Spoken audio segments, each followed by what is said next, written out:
Well, the president is asking for a clean debt ceiling bill, and I'm asking for a dirty one. I'm Scott Ott with Bill Whittle and Stephen Green, and this episode of Right Angle is brought to you by the members at BillWhittle.com. And gentlemen, it struck me that the president is using the term clean almost in a rich, ironic sort of way. Well, he's very clever like that, Scott. That's right. What could be less clean than passing on 31 point something trillion dollars to your grandchildren? That just seems like a dirty deed done dirt expensive. And this is the Republicans are pushing back on this. And Kevin McCarthy, the Speaker of the House, to his credit, is saying that he doesn't want to do that. However, I don't really see a path forward where he gets what he wants. And here's why. There's an organization called the Committee for a Responsible Federal Budget that estimates that balancing the federal budget, spending and revenues over the next 10 years without a tax hike would require a 25% cut in spending. Now, hold your horses there for a second, because that's not the final number. And let me remind you that under the deal that Kevin McCarthy allegedly struck with the recalcitrant Republicans to become Speaker of the House, part of the deal was that the Republicans must produce a budget resolution that would produce a balanced budget within 10 years. And so here's the kicker. Stephen Green, without cuts to Social Security or Medicare, which Kevin McCarthy opposes anyway, and without a tax hike, spending would have to be cut 85% in all other categories in order to balance the budget in 10 years. Under those circumstances, it's almost possible to understand why Joe Biden is asking for a so-called clean debt ceiling bill, because he's looking at those numbers and saying, that's a joke. There's no way that happens. Is it a joke, Steve, or is there something that Kevin McCarthy can hang on to as he tries to hold on to the dream of doing what got him the speakership? Guess what? One way or another, cuts are coming, and I'm talking about to the sacred cows of Social Security and Medicare and Medicaid, because they are unsustainable. Just over the next few years, Social Security is going to start running $2.5 trillion in deficits. That's debt to you and me to pay for benefits. So either Social Security taxes are going to have to go up 25% in the next, I think it's 10 years, or benefits are going to have to be cut by 25%, or some kind of balance between the two. And that's only a short-term fix. That only gets you through the next few years, and then you're going to have to do it again, because there are fewer and fewer workers supporting more and more retirees who are living longer and longer retirements. It's just not sustainable. And Medicare, Medicaid, nothing drives up medical costs faster than government trying to make it more affordable. You watch the spending per capita on healthcare, and up until the 1960s was a little wiggly line, kind of like this, and then Medicare and Medicaid came along and started to go up. You know what else started to go up? Administrators. You got to administrate the program. The hospitals and your doctors, they have to do the paperwork. You know why there are hardly any independent doctors left? Why your doctor is at a clinic now instead of their own office? Because you got to work for a big company to handle all the damn paperwork. And that is all thanks to Medicare and Medicaid and federal regulation. There's no getting out of this trap that we're in without cuts to these programs. It's impossible. I'm sorry if that's what you were planning on, but guess what? Plans change. And if we don't make the cuts, guess what's going to happen instead?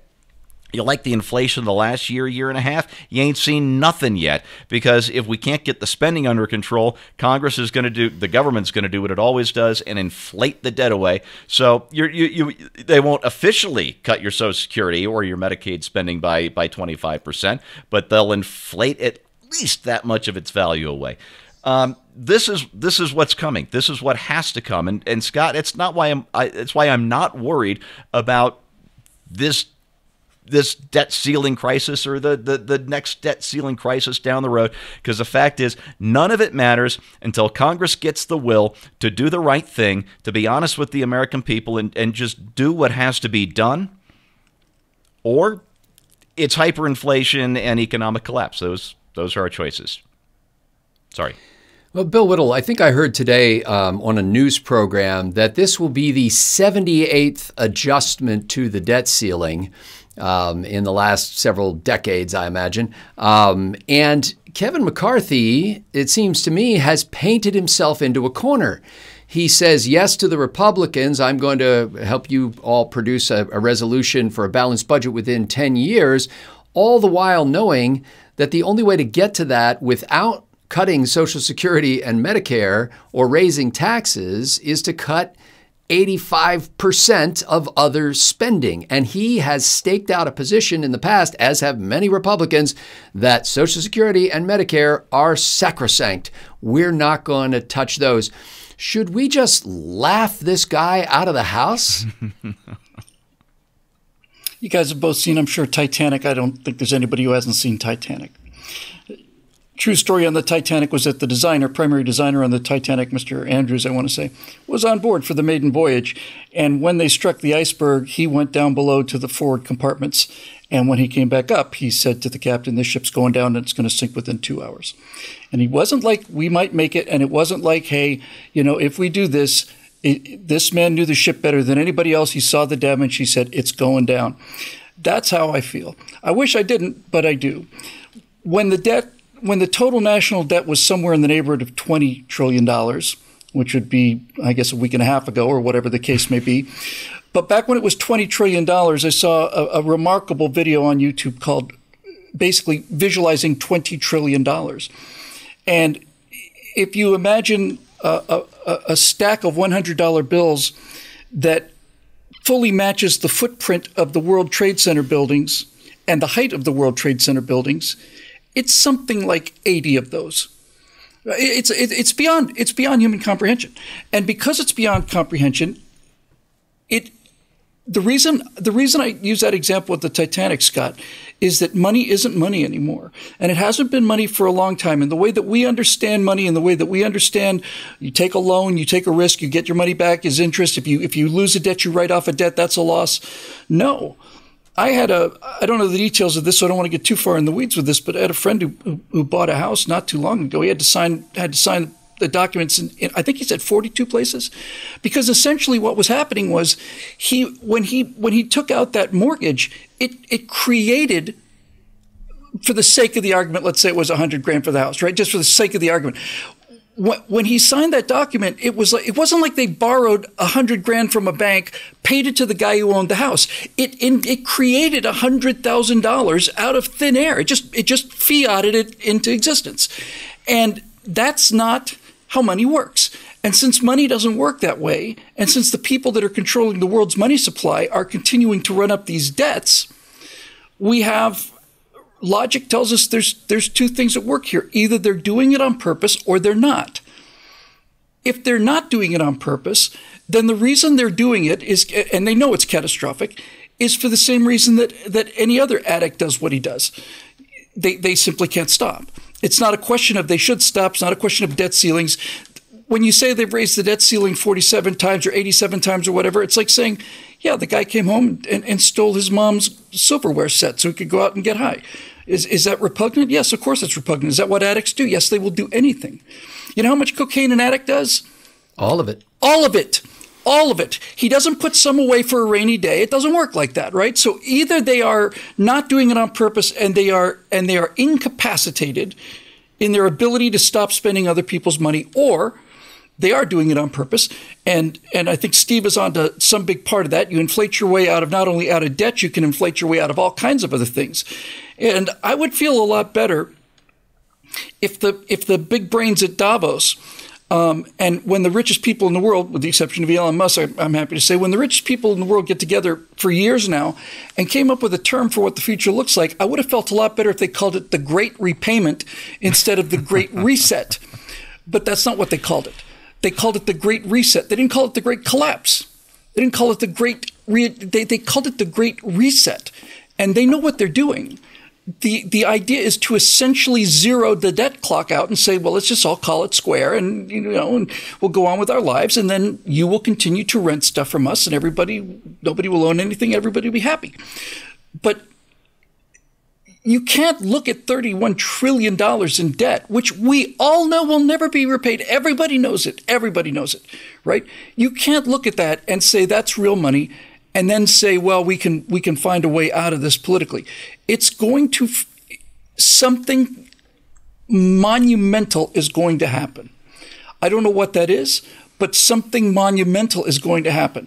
And to talk about, well, if we can cut spending by, $200 billion over the next 10 years, it's like holding on to the pennant on the back of the Titanic, It's like holding on to the flag as the thing's going down and treading water and telling yourself, no, I can keep this thing afloat. It's ridiculous. It seems, as Bill was talking about that money has gone from a means of exchange that constitutes an exchange of value to more like something like an expression of hope. It's not really anything that says, when things started, it was like, I'll tell you what, why don't I give you this hog and then you give me those sheaves of wheat? And, this took me a while to grow this wheat and you took a while to grow that hog. And so we both have sweat equity in this and I need the one, you need the other. So there's value in that. When you get to the levels that we're talking about now, there's no real value in it. I was trying to put this in normal terms because I think part of the reason why America does not get engaged with the arguments that the Republicans have been trying to make for decades and why this argument is a perennial loser for Republicans. And that is that we don't think it's real. We can't imagine these kinds of numbers, and we don't see where that goes or how it can be fixed. It occurred to me that it's like if Joe and Jill went to, let's just call them Joe and Jill. Joe and Jill went to a credit card company and said, look, we need another credit card and we need $25,000 credit limit on this credit card. And they said, well, why do you need the credit card? And he said, well, we have about 13 other credit cards, but we've maxed them all out. Mm-hmm. And those credit card companies won't give us any more increases in our credit limit. And so, well, what are you going to do with your new credit card? Well, we're going to pay on the other credit cards with the new credit card. That's why we need so much in that credit limit. Any sensible credit card company would just laugh at them and say, no, I'm sorry, your credit is no good. You've already demonstrated that you can't manage credit, and now you're asking us to take an additional risk on your behalf. Well, we're the bank. We're the ones who are going to put our tax money into this, and people who buy U.S. bonds of various kinds, T-bills and savings bonds and things like that, or U.S. debt that's bought by foreign purchasers, are all investing with this expression of hope, basically saying, well, it's the U.S. of F&A. There's no way that goes down. I mean, if that goes down, we've got much more serious problems. I remember years ago, a guy in financial services was making that pitch to me as to why you should buy into bonds and things like that. And he said, hey, if the federal government can't meet its obligations, then we got much more serious problems than that. So you might as well go ahead and invest in this because, that's highly unlikely to happen. And if it happens, well, all bets are off. And I just think that common sense has to come to bear at some point, but I'm wrong about that. And I have been wrong about that for a long, long time. And I have personally failed to tell a persuasive story to people because people don't know how to manage their own money. I mean, we've got huge numbers of people who are deep in high interest debt who don't know how to manage their own money. So they're not going to turn around and wag their finger at the U.S. government when they're looking at their own monthly stack of bills and going, holy cow, should we file for bankruptcy? Because this looks really bad. So at some point, Bill's right, something's got to give, something's got to give. There's going to be some sort of shaking out here of some kind. What that looks like, I have no idea. And I think, in a sense, the government is doing the same thing that a lot of people do.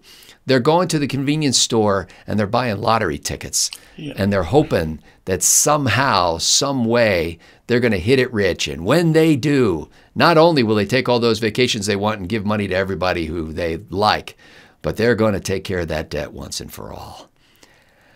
Color me skeptical about that. Yeah. For Bill Whittle and Stephen Green, I'm Scott Ott. Thanks to the members at BillWhittle.com for making Right Angle possible.